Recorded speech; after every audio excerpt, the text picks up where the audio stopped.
Director writer हैं हमारे शेखर, उन्होंने जो ये नाम सोच के रखा है, मुझे भी लगा था कि चिकन करी लॉ मतलब क्या हुआ।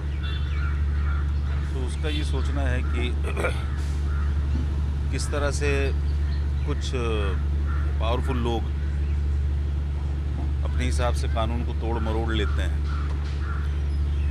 तो आज ऐसा हो गया है कि जैसे कोई भी आदमी उठ के चिकन बना सकता है ना। ऐसे ही कोई भी आदमी उठ के लॉ को तोड़ मरोड़ सकता है। तो ऐसा कुछ सोच के उन्होंने नाम रखा है चिकन करी लॉ। मतलब लॉ एक ऐसी चीज़ हो गई है दाल बनाने जैसी या चिकन उबालने जैसी। तो कुछ लोगों को लगता है कि खाली लाल मिर्च डालने से चिकन बन जाता है, ऐसा नहीं है ना। चिकन बनाना अपने आप में एक उसका एक तरीका है, उसकी एक रेसिपी है। ऐसे ही कानून का अपना एक तरीका है। तो ये चिकन करी लॉ नाम रखने के पीछे उनका मकसद ये है कि किस तरह से कोई भी आदमी उठ के लॉ को तोड़ मरोड़ लेता है।